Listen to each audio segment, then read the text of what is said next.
Merci de nous retrouver sur Radio Liberté 92.8 FM et bienvenue à votre émission L'invité de la semaine. Madame et messieurs, bonjour à tous et à toutes. La voix citoyenne déroule son tapis au professeur Charlemagne Ouédraogo, professeur agrégé en gynécologie. Le professeur Ouédraogo est enseignant à l'unité de formation et de recherche en sciences de la santé de l'université Ouaga 1, professeur Joseph Kizerbe au département de médecine à l'université Saint-Thomas d'Aquin, consultant international en santé de la reproduction, président du conseil régional de l'ordre des médecins de Ouagadougou. Le professeur Charlemagne Ouédraogo est depuis le 17 novembre le président de l'ordre national des médecins du Burkina. Professeur Charlemagne Ouédraogo, bonjour à vous. Oui, bonjour. Jonas Sanogo est à la technique. Présentation Atiana Serge Joulon. Alors, professeur, donc vous cumulez maintenant deux casquettes. La plus grande région de médecins, vous êtes le président national de l'ordre national des médecins du Burkina. Oui, c'est momentané, le temps que nous puissions être confirmés après un délai d'attente et puis la passation de service. Et ensuite, nous aurons la charge donc de mettre les bureaux régionaux en place. En ce moment, je perdrai la double casquette. Et approximativement, cela va prendre combien de temps pour que vous passez la main à un autre au niveau du conseil régional du centre? Disons que le délai n'est pas prescrit dans nos textes, mais immédiatement, ce sera le premier boulot à faire avant donc de pouvoir élaborer le plan stratégique. Donc nous pensons qu'entre décembre et fin janvier, nous pourrons installer l'ensemble des 4 régions. Vous avez pris le relais à la suite du professeur Niakara. Vous avez été élu tout à l'heure, comme on l'a dit, le 17 novembre comme président de l'Ordre national des médecins. Est-ce qu'on peut considérer que vous êtes dans une ascension normale en quittant la plus grande région de l'Ordre des médecins pour maintenant occuper l'instance nationale? Non, pas une ascension normale, parce que quelqu'un d'autre qui n'avait jamais même fait un bureau aurait pu. Parce que dans le règlement intérieur, il fallait juste avoir une ancienneté de 10 ans. Seulement ayant fait une expérience de 4 ans au niveau de la plus grosse région ordinale, l'ensemble des camarades ont pensé que je pouvais consolider les acquis en allant donc au niveau du bureau national. C'est ainsi que j'ai accepté volontiers d'être candidat pour succéder professeur Ali Niakara. Est-ce que pour vous, ce n'était pas une façon aussi de préparer un peu vos pas? Vous essayez la plus grande région et après vous allez viser l'ordre national maintenant? Non, pas du tout, parce que je ne m'y attendais pas. Ce n'est pas une ambition personnelle? Non, pas du tout, parce que c'est plutôt du boulot. C'est un sacerdoce tout comme un boulot de curé. Parce que c'est quelque chose qui va vous prendre du temps, alors que je suis au niveau de la plateforme de l'offre de soins et de l'enseignement. C'est pour vous dire que ce n'est pas facile. Et au regard de l'expérience passée dans la plus grosse région qui compte 1400 médecins, je peux approximativement 70 à 80% des médecins du Burkina. Exactement. Et qui regroupe, je crois bien, un certain nombre de régions du Burkina, le centre, le centre-ouest, le centre-sud, le plateau central. Exactement. Voilà, c'est ainsi. Et je crois que vous-même, vous avez suivi nos activités au cours des 4 ans. Je crois que vous êtes suffisamment bien placé pour savoir que c'est une gymnastique pas tout le temps aisée. Mais c'est réconfortant quand on se sent soutenu par les médecins, par ses confrères, pour mener ce type de combat. Et nous allons consolider les acquis et apporter une touche novatrice avant donc de passer le témoin dans 4 ans à une autre personne. Vous vous êtes retrouvé seul candidat. Comment ça s'explique? Est-ce que les autres médecins ont eu peur d'affronter le professeur Charlemagne Ouédraogo? Non, pas peur, parce que vous avez travaillé à affaiblir vos potentiels adversaires? Non, pas du tout. Vous savez que la campagne n'est pas autorisée en de pareilles circonstances. Nous n'avons pas du tout fait de campagne. Alors là, pas du tout de campagne. Nous avons laissé les choses spontanément. Même moi-même, mes promotionnaires depuis la première année jusqu'à maintenant, je n'ai pas passé un seul coup de fil à quelqu'un pour dire de venir me soutenir. Nous avons laissé le Conseil national faire ses annonces. Les délais sont passés et les gens ont été invités donc au Congrès. Nous avons laissé les choses se faire spontanément. Donc, lorsque nous avons déposé notre candidature, effectivement, il n'y a pas eu de challenger. Mais nous pensons que c'est parce que les médecins ont voulu que, effectivement, je sois leur président. C'est pour cela qu'il n'y a pas eu de polémique à ce niveau. Est-ce que aussi c'est la preuve qu'il faut avoir aussi les reins solides, professionnellement et financièrement aussi? Bon, non, ce n'est pas une condition, mais je dois dire qu'il faut avoir de la poigne, pas forcément de l'argent. Il faut avoir de la poigne sur des positions parce que vous allez avoir des pots de banane, vous allez avoir des coups durs parce que vous allez attaquer l'exercice illégal, vous allez assainir le milieu et vous allez prendre des positions qui ne sont pas tout le temps des positions faciles. Quelquefois, ce sont des positions à l'encontre du politique et il faudra les assumer. Et ce n'est pas évident. Donc, c'est pour cela que je dis plutôt qu'il faut avoir de la poigne plutôt que de l'argent. Alors, pour vous, que signifie être le président de l'Ordre national des médecins du Burkina? Être président de l'Ordre national du Burkina, c'est avoir une grosse responsabilité. Parce que vous savez très bien que les attributions de l'Ordre national des médecins, c'est prescrit par la loi, notamment la loi numéro 28 de l'année 2012. Et nous devons faire en sorte que l'ensemble des attributions que nous confère la loi soient mises en œuvre et exécutées, sans déviation. Donc ce n'est pas facile parce que l'ordre n'est pas un syndicat. L'ordre doit veiller à ce que l'exercice de la médecine soit empreint d'éthique et de morale, débarrassé de toutes sortes d'impuretés. Et le législateur nous attend à ce niveau pour vous dire si toutefois nous avons respecté ou pas. Et à ce niveau, quels sont les chantiers qui se dressent? Quelle est la réalité déjà que vous êtes dans le milieu avec l'expérience au niveau du conseil régional de Ouagadougou? Alors, il faut dire que nous allons placer notre mandat sous le signe de la solidarité et de la confraternité. Parce que nous avons traversé quand même une année difficile avec une léthargie et de grosses incompréhensions entre médecins. Il nous appartient aujourd'hui de réunir l'ensemble de la famille des médecins autour d'un seul objectif, c'est de faire en sorte que l'ensemble des attributions qui ont été prescrites par la loi soient mises en œuvre. Et nous ne pouvons pas le faire si nous ne développons pas une véritable confraternité entre nous. La confraternité a souffert au cours de la dernière année. Qu'est-ce qui se passait ces dernières années? Il y avait des conflits, je ne veux pas revenir là-dessus parce que pour nous, ça relève déjà du passé. C'était des grosses incompréhensions entre jeunes médecins et d'une autre génération et voilà. Mais je pense qu'aujourd'hui, chaque partie a compris et nous avons tous tiré des leçons. Vous savez que toute œuvre humaine n'est jamais suffisamment parfaite. Et donc, nous avons tous tiré des leçons et nous avons compris que plus que jamais, nous devons être ensemble. Nous devons être ensemble et ainsi, nous gagnons et le malade gagne. Parce que c'est dans la confraternité que nous pouvons soigner un malade et dont la responsabilité n'incombe pas à un seul médecin, mais à une équipe. Comment pouvez-vous offrir des soins à l'échelle d'une équipe si vous ne développez pas de la confraternité?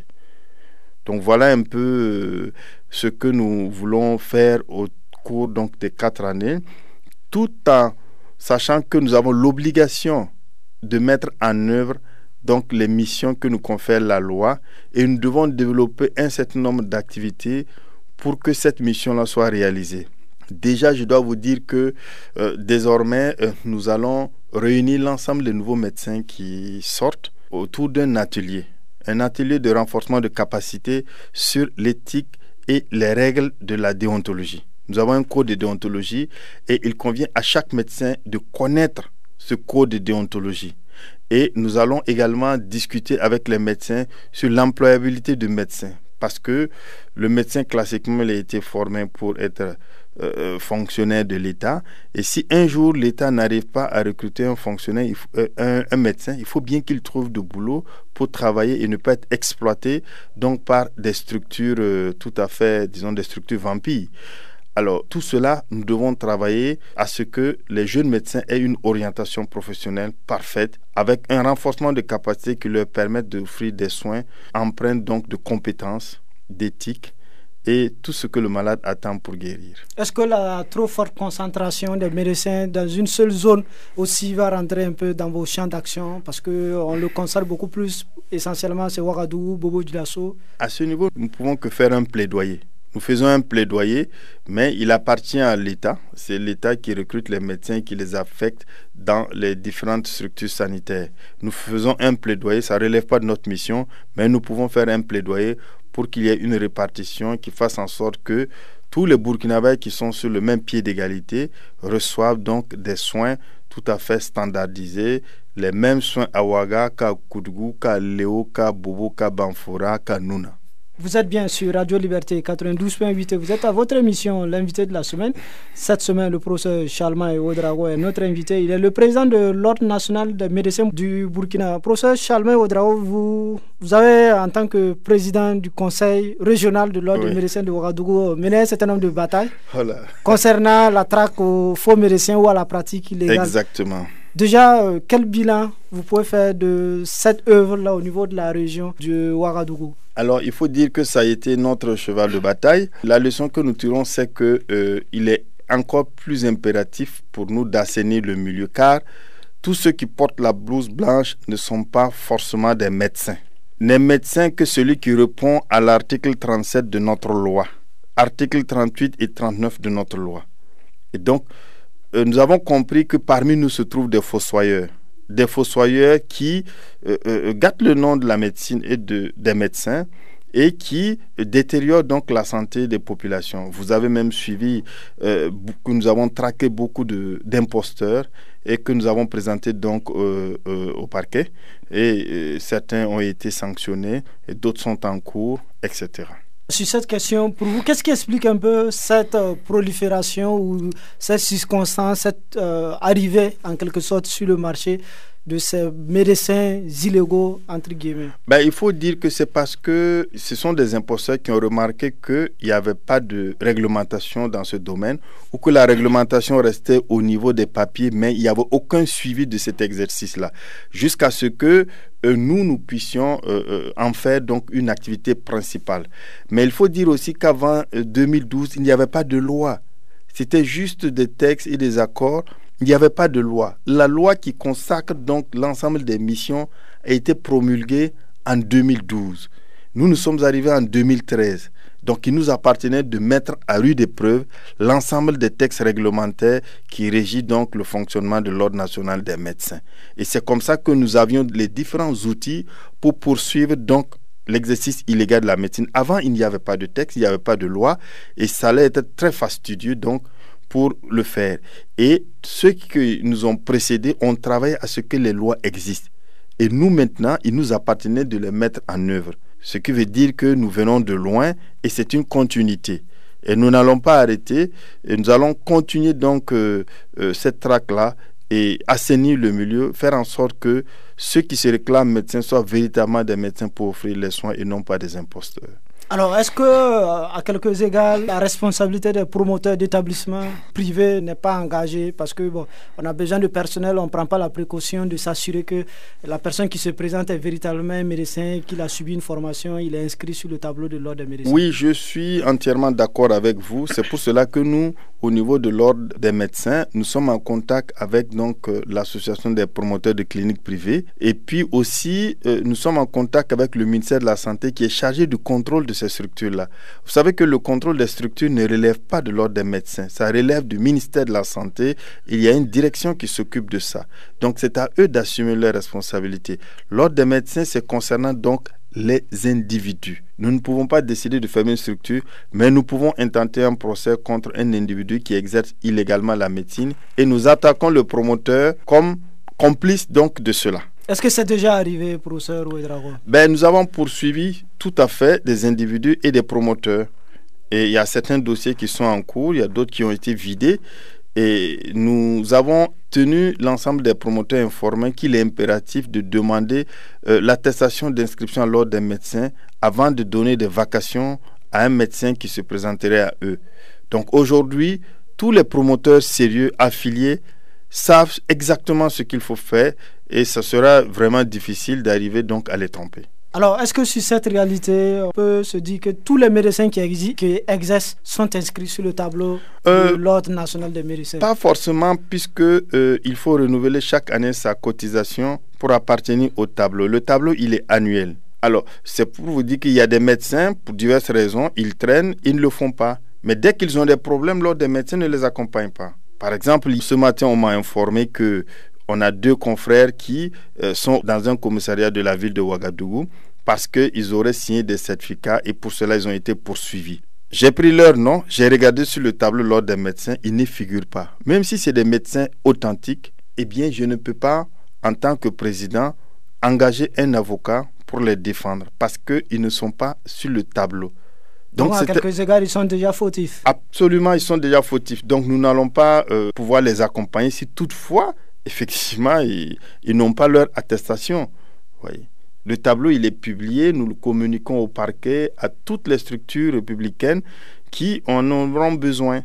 Donc, aujourd'hui, ces médecins, ils sont dans le pétrin Tout simplement parce qu'ils ne sont pas allés renouveler leur inscription pour appartenir au tableau de l'ordre des médecins pour 2018. Pour le patient qui va pour une consultation ou tout simplement pour le citoyen, comment déjà on peut reconnaître que le monsieur qu'on a dans une blouse, c'est un médecin? Il faut demander, tout citoyen a le droit d'exiger de prendre connaissance donc de la carte d'affiliation. Chaque médecin a une carte et le patient peut lui demander sa carte pour vérifier. Nous sommes en train de discuter avec des opérateurs pour des raisons de confidentialité et pour ne pas faire la publicité, je ne vais pas citer, mais il y a des opérateurs téléphoniques avec lesquels nous sommes en train de travailler pour faire en sorte qu'à partir d'un numéro court, vous puissiez tout de suite vérifier l'identité de quelqu'un qui se dit médecin devant vous. Ça va encore faciliter parce que vous pouvez avoir peur de vérifier ou de lui poser la question. Mais avec votre smartphone, il suffit de composer, tout comme pour les pharmacies de garde. Vous composez tout de suite, vous avez le tableau et vous vérifiez si cette personne qui se dit Monsieur X se trouve sur le tableau et quel est son numéro. Et nous avons demandé à tous les médecins de faire en sorte que leur numéro d'inscription à l'ordre des médecins soit sur leur cachet. Ce qui permet tout de suite aux patients de vérifier avec ce numéro court-là si ça correspond à quelque chose. Et si ce n'est pas le cas, c'est de signaler à l'ordre des médecins pour que nous puissions traquer donc cette personne-là. On évoque aussi des relations peut-être parfois difficiles avec les pharmaciens, avec des tiraillements. C'est quoi la réalité de cette collaboration entre médecins et pharmaciens? Parce que d'un côté, les pharmaciens estiment que les médecins griffonnent, ils n'écrivent pas correctement, alors que la loi les oblige à écrire correctement l'ordonnance médicale avec la mention de leur identité et leur adresse. Les pharmaciens... Les médecins estiment que les pharmaciens à des moments se substituent aux médecins pour... administrer certains produits dans un contexte purement commercial. Est-ce que c'est une réalité? Alors, d'une part, je dois vous dire que tous ceux qui vont acheter des médicaments avec des ordonnances, ce ne sont pas des ordonnances prescrites par des médecins. Parce qu'il y a pour les infirmiers. Voilà. Nous avons des paramédicaux et vous avez des médecins et vous avez les imposteurs. Et donc, on peut accuser les médecins à tort parce que l'ordonnance vient de quelqu'un qui a peut-être signé médecin. Sinon, effectivement, toute ordonnance doit être lisible, écrite en lettres capitales, avec l'identité du malade, son âge, son poids, un certain nombre de coordonnées qui permettent au pharmacien de s'assurer que véritablement le médicament va aller avec le destinataire. Sa signature, avec son numéro d'inscription à l'ordre et sa spécialité. Et la possibilité de le contacter si toutefois le pharmacien a besoin de précision ou il y a des erreurs. Donc, ceux qui griffonnent, ce n'est pas de la médecine parce qu'on n'a jamais appris ça en médecine. Ça, je le répète. Est-ce que ce n'est pas la routine? On tombe un peu dans la facilité, la paresse parce qu'on écrit... C'est possible, mais écrire mal n'est pas une spécialité de la médecine. C'est clair et net. Et à l'université de Ouagadougou, on ne nous a jamais appris qu'il faut écrire mal. Notre cours de pharmaco... le professeur Guissou qui nous a enseigné, nous a toujours dit qu'il faut écrire de façon lisible et en lettres capitales. Ça permet de ne pas faire de confusion et de souligner. Et les posologies doivent être suffisamment claires et la durée du traitement. Donc celui qui sort en dehors de ce cadre-là, si d'aventure il y a un problème avec une poursuite judiciaire, il aura du mal à s'en sortir. Progressivement, le médico-légal monte et les gens connaissent leurs droits. Et on n'acceptera pas toujours des erreurs pour dire que c'est des erreurs, c'est des erreurs. Il y a cette connivence aussi souvent qui est mise à l'index au profit de firmes pharmaceutiques parce que il y a ces rapports où on demande à des médecins qui prescrivent des médicaments qui reviennent chers parce qu'il y a eu des approches. Mais justement. Le compérage est interdit. C'est interdit dans le code de déontologie. C'est écrit. Celui qui fait ça, c'est écrit. Ça s'appelle le compérage. C'est écrit. C'est interdit. C'est interdit. Ce type de conflit d'intérêts, c'est proscrit par notre document qui édite donc les règles de la déontologie. Donc, gare à celui qui fait ça. Si l'ordre des médecins est au courant, nous allons sévir. Est-ce que ce sont des situations qui arrivent? Est-ce que l'ordre des médecins a déjà sanctionné un de leurs parce qu'il a un portefeuille? Nous n'avons pas encore été saisis pour ce genre de choses. Pas du tout. Nous n'avons pas encore été saisis. Mais si nous sommes saisis, nous allons convoquer donc le médecin et utiliser tous les outils que nous avons pour justement essayer de comprendre et puis sanctionner. Et quelle est la réalité un peu de ces médecins généralement parce qu'ils ont ces problèmes de conflit d'intérêts qui transfèrent les malades dans des structures privées et qui délaissent qui sont des fonctionnaires mais qui délaissent un peu les établissements publics? Il appartient au directeur de ces établissements publics de faire respecter le règlement intérieur. En ce moment, l'ordre des médecins n'intervient pas? Non, c'est de la réglementation. Si vous êtes directeur d'hôpital et que votre agent abandonne pour aller dans le secteur privé, vous lui appliquez le règlement intérieur de votre hôpital. Alors, vous particulièrement, vous êtes l'un des gynécologues les plus connus, les plus médiatisés au Burkina, les plus actifs. Pas du tout. Vous êtes consultant, vous êtes enseignant, maintenant avec la casquette de président de l'ordre des médecins. Est-ce que ça ne fait pas un peu du tout, vous arrivez à vous organiser, à être efficace dans ces différentes occupations?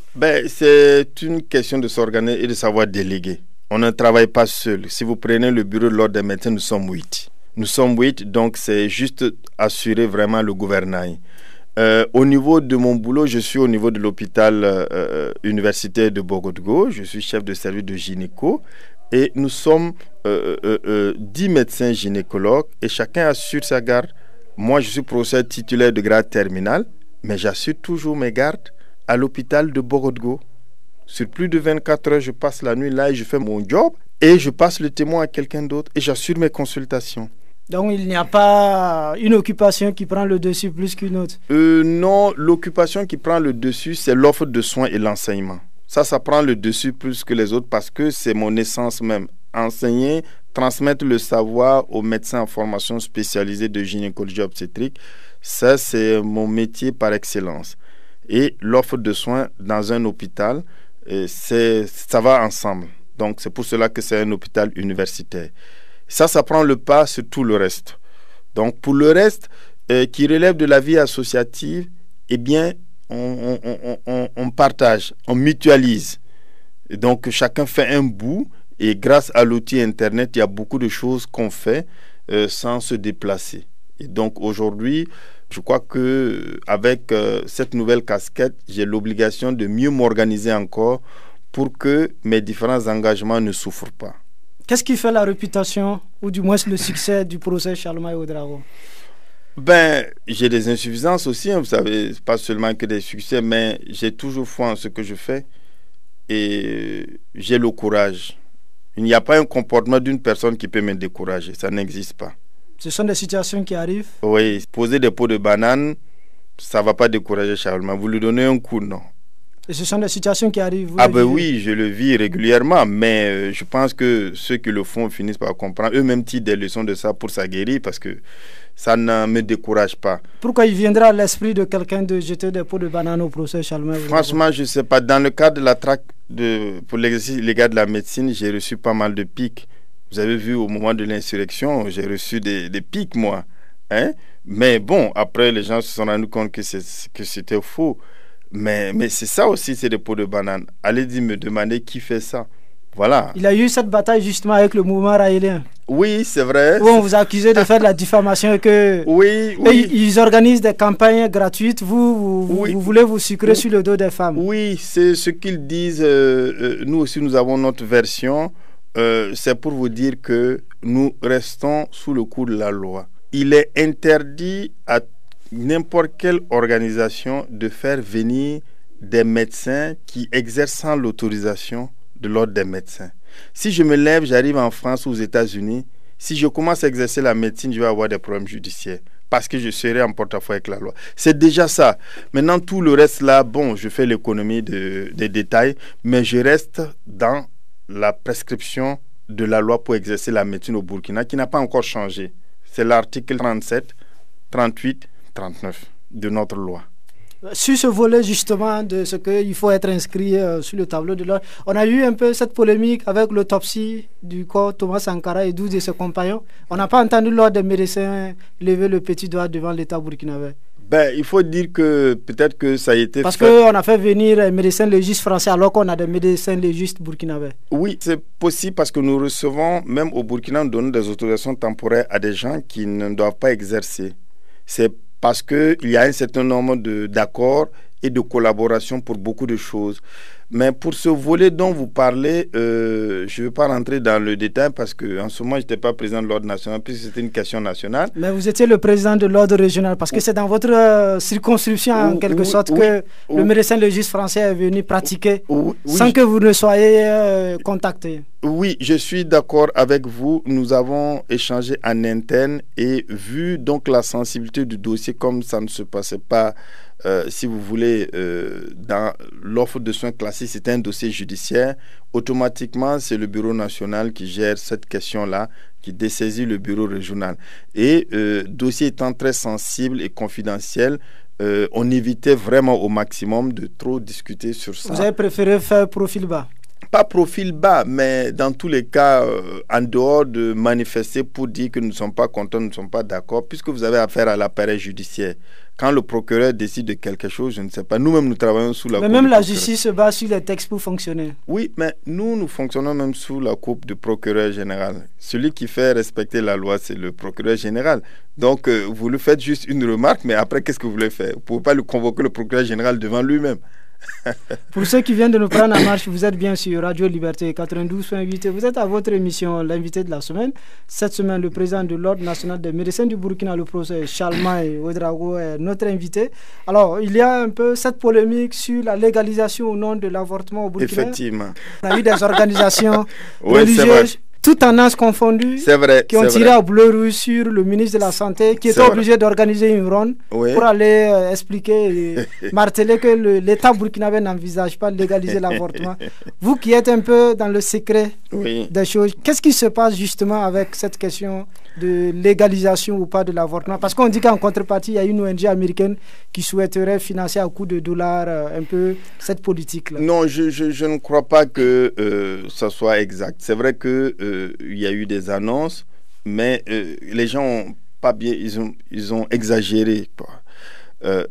Ce que vous dites, je ne suis pas au courant qu'il y ait une ONG américaine qui nous pousse pour donner de l'argent pour légaliser l'avortement. C'est ce qui se dit, professeur Chalmaï. Mais je peux vous assurer que pour ce que je sais, c'est parce qu'on se dit que les enjeux sont financiers purement et on veut s'asseoir sur nos valeurs. Le Burkina est un État souverain. Je vous assure que ça n'existe pas. Il n'y a pas, on est un État souverain. La question de planification familiale et d'avortement a toujours été discutée au Burkina. Je pense que ça a été certainement un élément insolite. Il y a eu des annonces au moment où il y a un partenaire qui nous rend visite. Et puis tout de suite, on a dit que c'est un partenaire qui vient pour payer pour qu'on légalise les avortements. Non. Je n'en connais même pas ce partenaire-là depuis que je travaille au niveau du ministère de la Santé. Les partenaires nous accompagnent dans le sens général de la santé et de la reproduction et à nous de définir nos priorités et ils essaient de voir selon leur charte est-ce qu'ils peuvent nous accompagner, oui ou non. Mais il n'y a aucune imposition, à ma connaissance en tout cas. Je ne parle pas au nom du ministre de la Santé, mais en tout cas je vous dis qu'il n'y a aucune imposition, aucune obligation pour quoi que ce soit. Est-ce que vous avez compris un peu les inquiétudes de ces organisations confessionnelles à toute tendance confondue? J'ai compris et c'est tout à fait légitime quand on est de ces organisations-là de défendre sa position. C'est tout à fait normal. C'est tout à fait normal. C'est quoi au juste le ministère de la Santé voudrait faire alors? Non, le ministère de la Santé voudrait déjà dans un premier temps rendre très disponible et expliquer le contenu de la loi sur la santé et la reproduction qui existe déjà. Le ministère de la Santé travaille à améliorer l'offre contraceptive au Burkina, qui ne passe pas par les avortements. Et ça, aujourd'hui, quand vous voyez tous ces partenaires qui viennent, c'est pour voir dans quelle mesure on peut faire en sorte que l'offre contraceptive soit bientôt gratuite au Burkina, par exemple, que notre budget jusque-là n'arrive pas à gérer. Vous avez des grossesses non désirées aujourd'hui parce qu'il faut aller payer la pilule à 100 francs. Et si je n'en ai pas? Et vous savez très bien que la sexualité, c'est la chose qui ne s'arrête pas. Donc, aujourd'hui, c'est une priorité du ministère de la Santé. Faire en sorte que la contraception soit disponible et offerte à toute femme qui en a besoin. Est-ce que ce n'est pas des formes subtiles, justement, de faire passer un peu non, vous savez que cette politique? Je ne sais pas si vous connaissez actuellement le contenu de la loi qui existe promulguée sur la relative à l'avortement, à la santé et à la reproduction. La loi dit que l'avortement est interdit au Burkina Faso. La même loi dit que l'avortement est autorisé si toutefois c'est une grossesse incestueuse. Si la grossesse peut mettre en péril la vie de la mère, si l'enfant présente des malformations incompatibles avec la vie, si c'est établi que c'est une grossesse issue d'un viol. Ce sont les 4 situations. Prenez la loi et puis vous regardez. Cette loi qui existe depuis, qui n'était même pas sous le régime passé, cette loi a été faite et elle existe, personne ne s'est plaint. Personne. Qu'est-ce qui fait qu'il y a maintenant une polémique? Parce qu'on en a parlé tout simplement, mais sinon personne. Vous ne verrez pas un seul document sorti du ministère de la Santé pour dire qu'on veut légaliser l'avortement. Il n'y a pas eu un seul document produit ni introduit en conseil de ministres sur ça. Il n'y en a pas. Mais du reste aussi, il ne faudra pas que les gens... moi, je suis pour que le débat soit posé sur la question. Le débat ne doit pas être interdit. Nous sommes un État laïque. Moi, je suis catholique. Dans ma religion catholique... Mais il y a l'union sacrée de toutes les religions sur cette question. Vous l'avez constaté? J'ai constaté, ils ont même fait un comité de veille. Les musulmans, tout les le animistes, monde. Il y a même un comité de veille. Peut-être même ce que nous disons... Les catholiques, les protestants, il y a eu l'union sacrée pour dire nous allons faire bloc. Peut-être même que cette émission, le comité de veille est en train d'écouter pour noter, pour voir qu'est-ce qu'on dit. Est-ce que le professeur Charlemagne n'essaye pas de dire qu'il faut légaliser l'avortement? Non, pas du tout. Moi, je dis seulement accepter qu'il y ait un débat, s'il y a un débat dessus, parce que nous sommes un État laïque. Nous ne sommes pas un État religieux. Il y a des athées, il y a des croyants, il y a des animistes. Tout le monde est dedans. Donc, il faut permettre que le débat là soit un débat pluriel, un débat laïque. Je pose toujours la question en disant, si vous me faites la démarche pour parler d'avortement à Charlemagne ou Ouédraogo, moi je vous dirais, moi je suis catholique. Honnêtement, du débat là, je ne vais même pas parler parce que c'est non négociable. Parce que je suis catholique, d'accord? Votre foi vous l'interdit. C'est clair. Mais si vous abordez la question pour dire professeur Charlemagne Ouédraogo, vous êtes responsable donc de milliers de personnes, des gens qui sont de tout le monde. Et vous devez offrir les soins sans regarder la religion de quelqu'un et tout. Est-ce que vous acceptez de discuter la question? Je vous dirais oui, on peut en parler. Alors, on va aborder la question. Alors, vous qui êtes praticien, vous êtes dans le milieu justement. Quel est votre avis sur cette question-là, sur l'avortement? En dehors de ces 4 situations que vous avez évoquées. Non, la question sur l'avortement, pour moi, dans un premier temps, il y a une étape que nous n'avons pas franchie. C'est l'offre gratuite de la contraception. Pour moi, avant de parler de cette question-là, il faut vous assurer que la contraception existe chez tout le monde et que malgré ça, nous avons des grossesses non désirées. Si nous n'avons pas encore pu régler cette question, vous ne pouvez pas enjamber cette étape parce qu'il y a un gap financier qui est là. Aujourd'hui, l'État a fait de gros progrès pour offrir l'accouchement gratuitement et le suivi de la grossesse. C'est à féliciter. Mais il faut faire la jonction avec la contraception pour que cette même femme qui vient d'avoir l'accouchement gratuit ne revienne pas dans 6 mois avec une autre grossesse.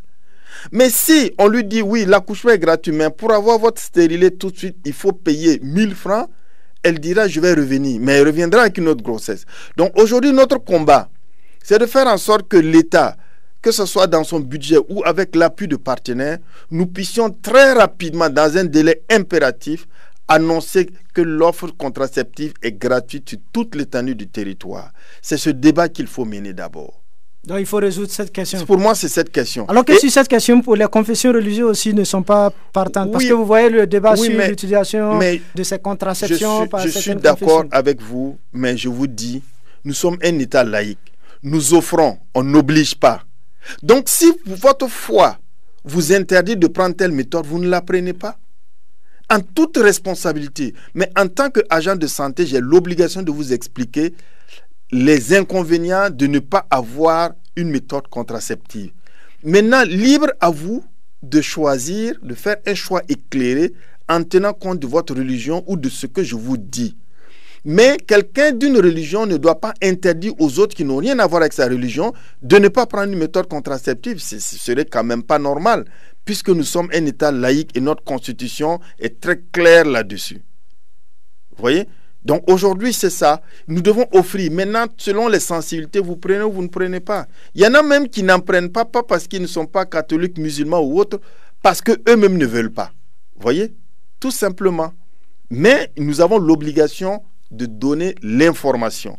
L'information pour permettre aux gens de faire un choix éclairé. Vous avez évoqué la gratuité des soins, justement, l'accouchement et les enfants de 0 à 5 ans. Exact. Déjà, globalement, comment vous appréciez un peu sur le terrain de façon opérationnelle? Est-ce que c'est une mesure qui marche?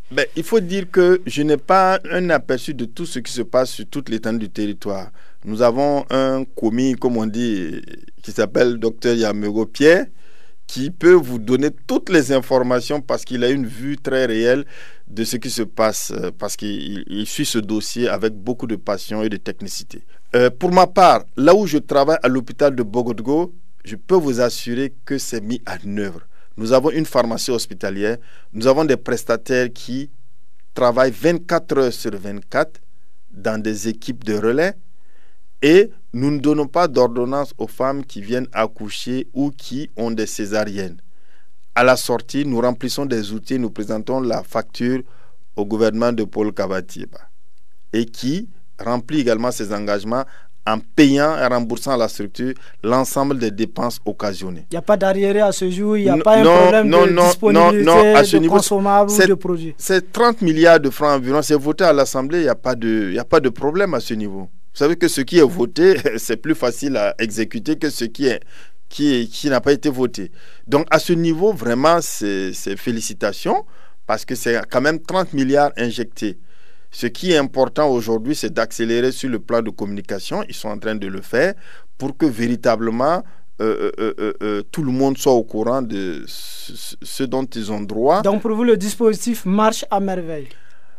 Avec des insuffisances, mais l'équipe du ministère de la Santé travaille à améliorer cela. Je peux vous assurer. Récemment, nous avons reçu de nouvelles orientations en la matière et cela est issu donc du suivi. Et actuellement, il y a une enquête qui est en train de se mener sur cette question-là. Je vous assure que c'est une innovation qui fait beaucoup de bien aux femmes parce que avant, qu'est-ce qui se passait? On donnait des ordonnances et on attendait. Avant, il n'y avait pas forcément de pharmacie hospitalière qui était arrimée à cette gratuité. On était sur la subvention, mais une partie devait être payée par la femme. Aujourd'hui, on est passé à la gratuité, donc c'est quelque chose qui est bien, que nous félicitons. Et nous souhaitons que l'ensemble des outils du suivi soient mis en œuvre pour que véritablement ces 30 milliards aillent aux soins pour les malades bénéficiaires. Alors, on évoque aussi l'assurance maladie universelle. On est en train de mettre petit à petit le dispositif en place. Au niveau des praticiens, qu'est-ce qui va changer concrètement si on arrive à opérationnaliser l'assurance maladie universelle au Burkina? Non, au niveau des praticiens, je ne crois pas que quelque chose va changer puisque c'est une question de tiers payants. L'offre de santé, on continue. Ça ne va pas entraîner l'émergence de nouvelles maladies. Non plus, ça ne va pas changer l'attitude d'offre de soins des praticiens. Pas du tout. C'est une question de tiers payants. Qui paye la santé pour qui? Voilà, pour telle ou telle maladie et à tel pourcentage ou pas, etc. Donc, au niveau de la pratique, je ne crois pas que ça va... Véritablement, rien ne va changer. Non, ça va pas changer parce que c'est une histoire de paiement. Voilà. Alors, un mot de façon globale sur le médecin burkinabé. Quelle est la réalité du médecin burkinabé, professeur Charlemagne Ouedraogo? La réalité du médecin burkinabé, c'est que la population des médecins s'est rajeunie en âge. Il y a beaucoup plus de jeunes que de personnes de mon âge. Les préoccupations ne sont pas pareilles parce qu'ils viennent sur le terrain avec un certain nombre de difficultés réelles de la vie. Donc la transition n'est pas facile et nous devons travailler aujourd'hui à les orienter pour qu'ils ne se perdent pas, pour leur donner beaucoup plus d'assurance à ces jeunes médecins-là. Voilà, c'est ce que je peux dire. Et les médecins de votre génération, vous n'êtes pas un peu décalés aussi? Vous n'êtes pas un peu dépassés, comme on le dit? Non, pas dépassés parce que vous savez qu'on a ces problèmes générationnels, justement. On estime que les vieux là sont dépassés. Voilà, les jeunes arrivent, c'est une Non, nouvelle... nous sommes intermédiaires parce que nous sommes intermédiaires entre la grande jeunesse et puis ceux qui sont en train de partir à la retraite. On est au milieu. Moi, il me reste 16 ans de carrière avant d'aller à la retraite. Donc, vous voyez, on est au milieu. Donc, j'ai encore 16 ans pour encadrer, organiser. Donc, mais nous disons que nos jeunes petits frères ont encore plus besoin de nous qui sommes au milieu pour les orienter. Parce que nous également, nous avons regardé nos aînés et nos maîtres et nous avons consolidé un certain nombre d'acquis qui sont corrects et puis essayer d'éviter certaines erreurs, etc. Donc, aujourd'hui, les jeunes médecins qui sortent ont besoin beaucoup plus d'assurance, d'un plateau technique correct pour pouvoir exercer la médecine. S'ils se retrouvent dans un endroit où il est très démuni, ça va être difficile. le médecin, il a besoin de conditions de vie correctes, d'un revenu tout à fait satisfaisant parce qu'il fait face à des difficultés de logement. Ça, c'est très clair parce qu'ils n'en ont pas. Son niveau salarial, il a besoin que ça s'améliore parce qu'il est affecté en province, il fait un certain nombre de déplacements pour sa famille, etc., etc. Bref, nous souhaitons que les conditions de vie du médecin burkinabé aujourd'hui soient revues et améliorées. Heureusement, nous attendons la mise en œuvre de la fonction publique hospitalière qui a un certain nombre de dispositions qui vont permettre d'améliorer les conditions de vie du médecin. Donc, vivement que cette fonction publique hospitalière soit mise en marche et que nous puissions donc tirer donc les avantages, mais aussi les inconvénients que nous allons travailler à corriger. Pour ceux qui viennent de nous prendre en marche, vous êtes bien sur Radio Liberté 92.8 et vous êtes à votre émission, l'invité de la semaine. Cette semaine, la voix citoyenne déroule son tapis au président de l'Ordre national des médecins du Burkina, le professeur Charlemagne Ouedraogo. On va évoquer quelques questions d'actualité avec le procès du putsch manqué. On rentre dans la dernière ligne droite avec l'audition des derniers accusés, dont les généraux Gilbert Diendéré et Djibril Bassolé. Déjà sur la tenue de ce procès du coup d'État manqué du 16 septembre 2015, quel est votre avis sur la tenue de ce procès-là qui a débuté depuis le 27 février? Vous rentrez, vous sautez de la médecine à la vie de tous les jours. Il faut dire que c'est un procès qui est diversement apprécié par les gens. Vous êtes bien placé pour le savoir. Mais ce qui est important, c'est que il y ait une manifestation de la vérité et qui puisse après conduire à une véritable réconciliation entre les fils d'un pays. C'est vraiment ce que nous souhaitons, qu'il y ait une manifestation de la vérité, qu'après on puisse évoluer vers une réconciliation nationale. Alors il y a certains accusés que vous connaissez parce que vous avez fait le campus ensemble. Je pense au lieutenant-colonel Mamadou Bamba. Oui, tout à fait. Vous étiez militant, vous étiez les CR. Oui, effectivement, nous étions CR ensemble. Ouais. C'est une autre époque. Oui, c'était une autre époque. Nous avons apprécié parce que ça participait de l'éveil des consciences. On était encore très jeunes. Quelle image vous revoyez un peu du lieutenant-colonel Mamadou Bamba lorsque vous étiez étudiant en médecine? Il faut dire que nous étions CR, on avait quand même, il a été notre responsable CR, après j'ai été son responsable au niveau de la fac de médecine. Il faut dire que c'était une époque de période d'exception, voilà, donc avec toutes ces grosses insuffisances des CDR à CR, mais qui a eu aussi ses atouts par endroits. Bon, ce que je retiens, c'était quelqu'un d'engagé qui s'était vraiment, en tout cas, engagé dans les comités révolutionnaires, notamment au niveau du milieu estudiantin. Voilà, c'est ce que je... Est-ce que vous avez gardé le contact avec le lieutenant-colonel Bamba? Non, parce qu'après, il est rentré dans le corps habillé et nous sommes restés civils. Donc, après, on n'a pas du tout eu de contact pour... Mais de temps à autre, quand on s'aperçoit en ville, on a les civilités de bonjour et de bonsoir. À propos justement des CR, il y a d'autres comme le cas du lieutenant-colonel Bamba qui ont opté pour la vie militaire. D'autres ont continué le champ politique. Vous n'avez pas fait cette option? Non, parce que moi, dès que j'ai eu mon concours d'internat en 1995, toutes ces activités, j'ai mis en hibernation. Vous avez laissé tomber? Oui, parce que je voulais véritablement faire la médecine sans être déconcentré par quoi que ce soit pour arriver là où je suis.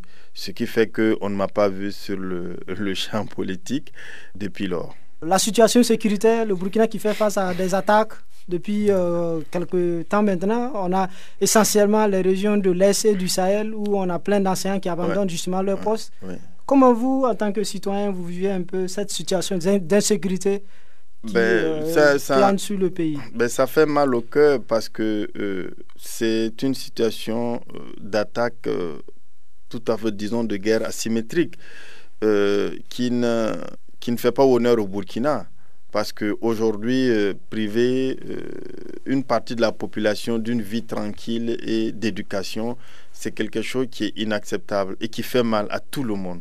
Tant que faire se peut que vous soyez patriote, ça vous fait mal.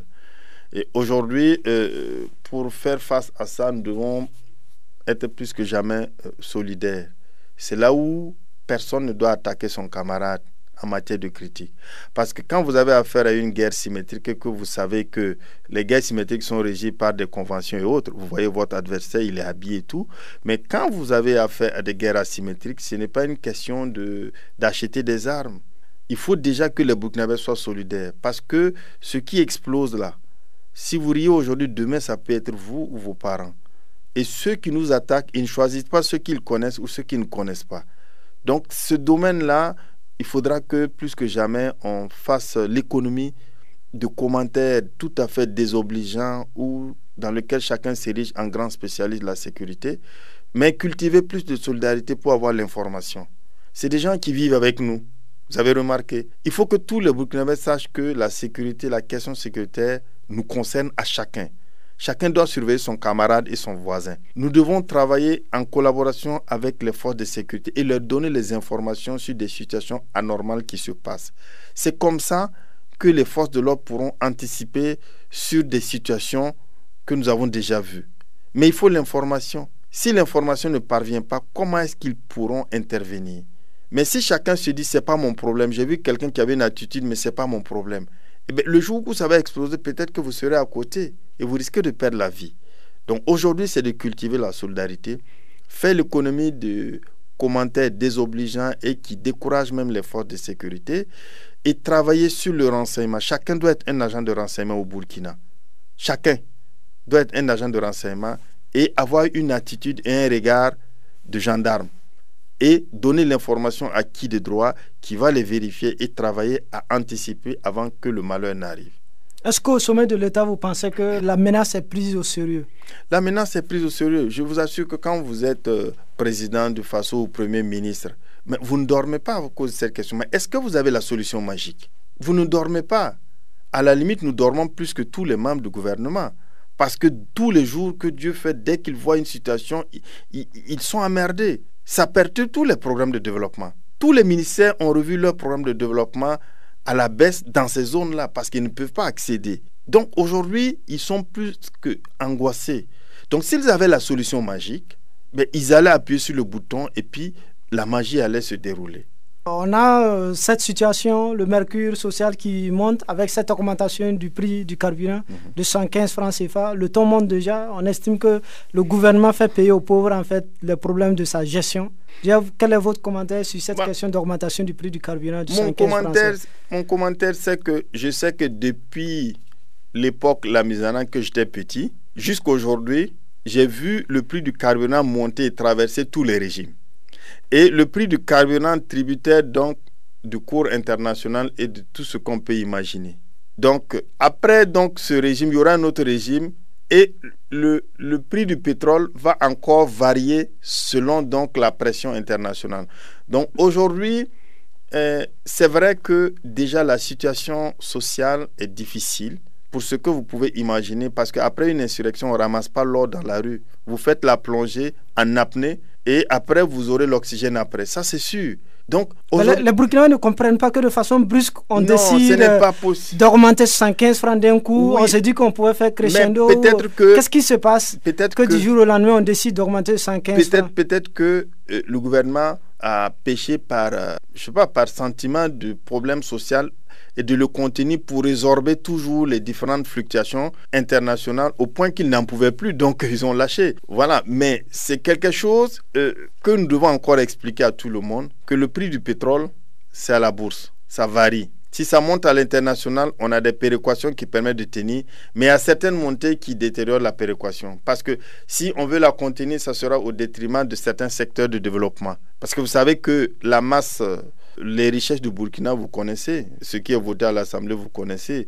Maintenant on dise que c'est dû à une mauvaise gestion, je ne peux pas dire parce que je ne suis pas au niveau de l'organe de gestion. Mais je fais une lecture. On demande de faire des audits. Mais les audits, il faut toujours faire. Il n'y a personne qui ne devrait pas se soumettre à ça. Quand vous donne quelque chose à gérer, il faut vous attendre à ce qu'il y ait des audits, qu'on situe les responsabilités. Mais qu'on sache que le prix du carburant va évoluer toujours. Sous la transition en 2015, on a eu une baisse du prix du carburant à hauteur de 60 francs, si les chiffres sont exacts. Mais parce que certainement que le cours international n'était pas haut. On avait duré sans parler du cours international du baril. parce que c'était bas. Donc quand l'État voit qu'il a contenu pendant un moment, il peut réduire pour que les populations soient soulagées. En ce moment, personne ne se plaint qu'on a diminué le prix du carburant. Maintenant, si le prix du carburant augmente, même moi, je ne vais pas applaudir, mais je vais essayer de comprendre et demander au gouvernement à ce que, au regard de la crise, qu'on travaille à trouver d'autres secteurs de richesse pour venir compenser ça. On peut aller prendre au niveau des mines, pour augmenter les impôts à tel endroit, pour faire en sorte que ce qui est le dénominateur commun des populations, qui est se déplacer le carburant, on puisse le considérer comme véritablement un domaine social, tout comme on aide pour les accouchements, et puis le continuer. Mais nier la réalité de l'impact du flux international, c'est un déni. Pour moi, il faut accepter et le reconnaître. Mais on peut faire le plaidoyer que le gouvernement essaie de voir comment ils peuvent continuer de compenser ça en revoyant un peu peut-être d'autres niveaux d'imposition pour venir gérer cette question pour que ça puisse soulager la population. Il y a le cours à l'international, comme vous l'avez évoqué, comme argument que le gouvernement avance, mais il y a aussi des difficultés aussi financières au niveau de la SONABI que le gouvernement avance.